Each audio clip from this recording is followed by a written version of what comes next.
Javier Bonet, muy buenas tardes. Buenas tardes. Y por otro lado, nuestro amigo, digo amigo porque ya es un habitual también en nuestras tertulias y en nuestra programación, como es José Manuel Cabreduluna. Muy buenas tardes. Muy buenas, muy buenas. Primeramente, la pregunta es fundamental. ¿Era necesario que quedara en una edición como esta recogida toda la historia del Palacio de Ferias y Congresos desde un punto de vista arquitectónico, social, administrativo y el por qué este palacio ha sido y sigue siendo un punto de referencia a día de hoy en esa modernización en la que ya formó parte y ahora estamos buscando otras, ¿no?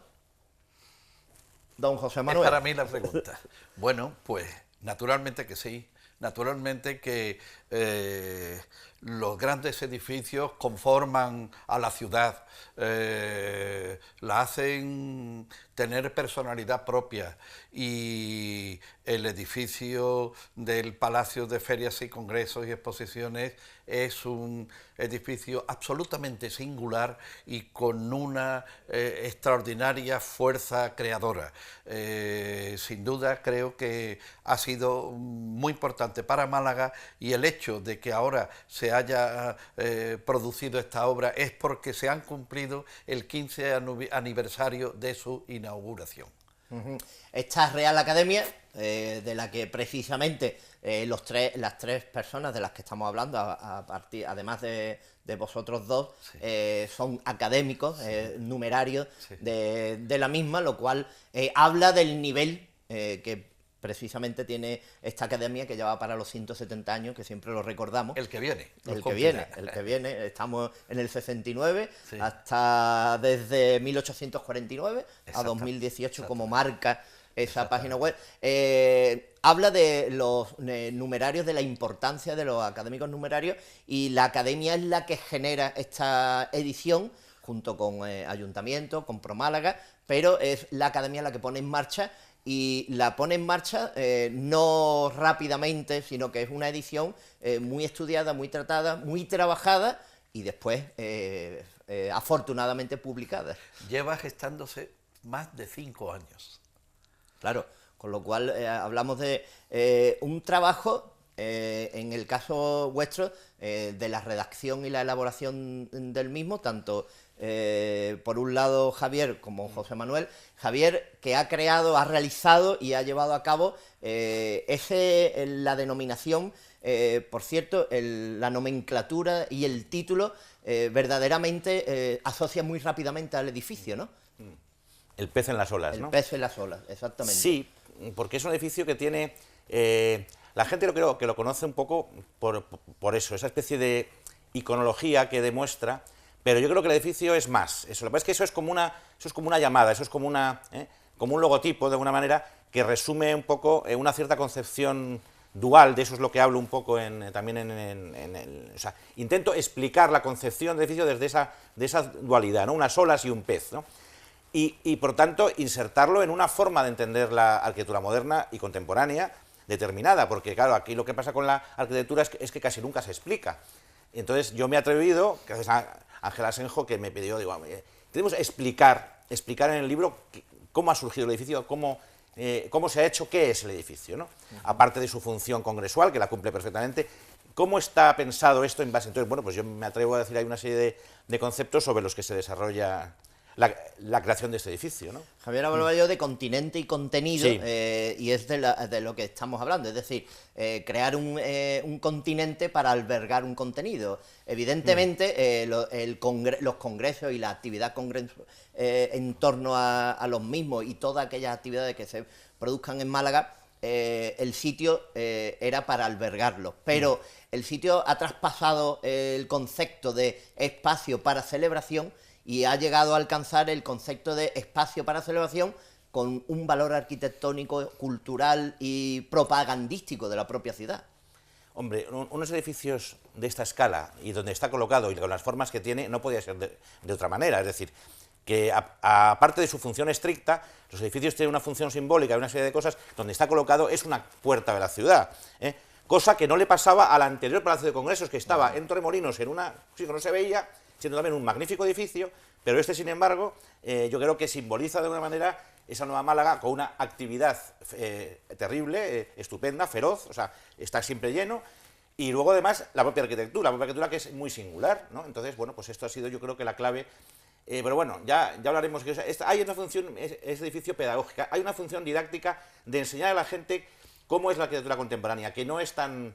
No son cajones, ni son. Es algo más, ¿no? En ese sentido es el valor que tiene. Claro, ahí, evidentemente, el catedrático, el profesor de la Escuela de Arte, la Escuela Técnica Superior de Arte de Málaga, como es Javier Bonet, pues se manifiesta en todo su esplendor desde la docencia, digo. Pero efectivamente, la arquitectura moderna, desgraciadamente, en muchos de los casos, hay que explicarla porque cuando asociamos o nos hablan, mejor dicho, de arquitectura moderna, rápidamente nos crea un rechazo. Claro.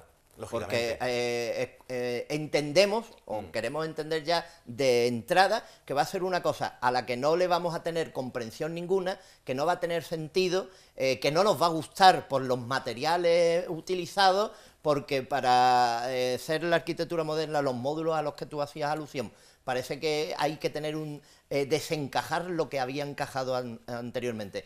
Pero si se explica, pero en este edificio da la casualidad que crea una visión agradable al espectador. El titanio, verdaderamente, es un elemento agradable a la visión del espectador, pero este edificio no es de los que crea rechazo, siendo totalmente novedoso, moderno, y que ha puesto una pica en Flandes, que es complicado, ¿no? Esa es la función, digamos, pedagógica a la que yo me refería antes.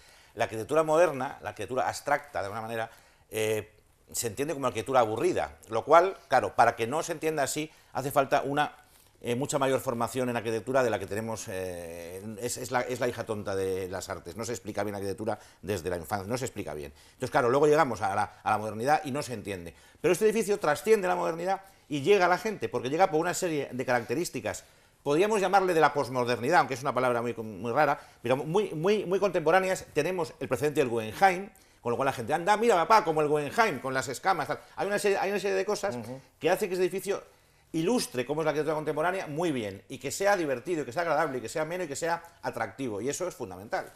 Ahí, y lo estoy pensando ahora, quizás hay un aspecto al que has hecho alusión anteriormente, y es la ubicación.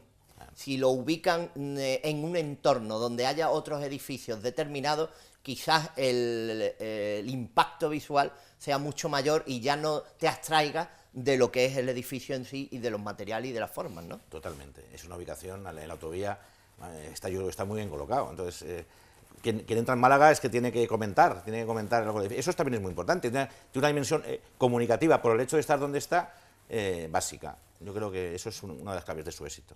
José Manuel, cualquiera entraría por Málaga, como dice Javier, y recrearía, o con una simple línea, crearía artísticamente el Palacio de Congreso, y prácticamente, evidentemente con mucho más trabajo, 22 vistas de un palacio es lo que pretende, ¿no?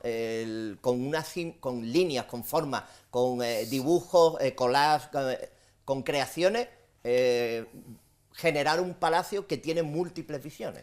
¿Me vas a permitir que cuente una cosa para que nuestros telespectadores entiendan mejor la cuestión? Como esto ya hemos dicho que ha durado mucho en su gestación, pues Ángel Asenjo se le ocurrió hablar con nuestro común amigo Enrique Brisman, que no está aquí, está en Madrid, y le dijo que si le podía hacer para un libro que estaba pensando en relación con el palacio, si le podía hacer un grabado sobre el edificio. Entonces Enrique dijo, bueno, yo lo pensaré, yo lo veré, yo nunca he pintado cosas así sobre, y mucho menos un edificio, ¿no? Y al cabo de unos meses se le apareció por el estudio de Ángel y me llamó a mí también, y vamos, venía con 22 dibujos sobre el palacio.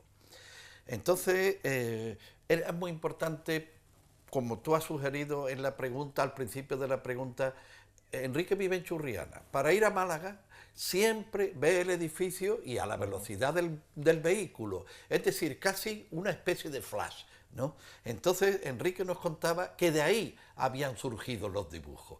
Por eso a veces, que además Enrique también tiende a la literatura fantástica, que a veces las columnas se le asemejaban como las patas de un insecto inmenso que aparecía por la noche, que a veces pues la forma de las olas de otra parte, todo eso le había ido sugiriendo imágenes, y a raíz de ahí había ido haciendo sus dibujos.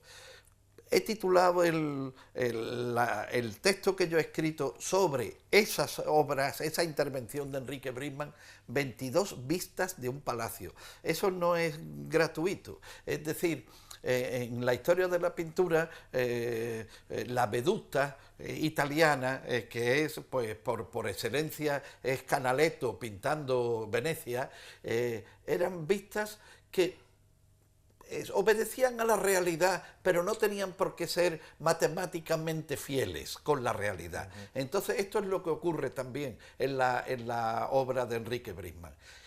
Que también quiero decir, y se lo digo muchas veces a Ángel para que se ponga contento, digo, creo que ahora mismo en España y muy pocos edificios en Europa tienen una mirada artística dedicada exclusivamente al edificio. Y por eso me parece que el conjunto de la obra se compadece muy bien lo uno con lo otro. Javier, como persona de saberes extraordinarios desde su profesión de profesor, y por otra parte como persona de una cultura amplísima, ha dado no solamente la mirada de un teórico de la arquitectura, sino la mirada de un amante y gozador de la arquitectura.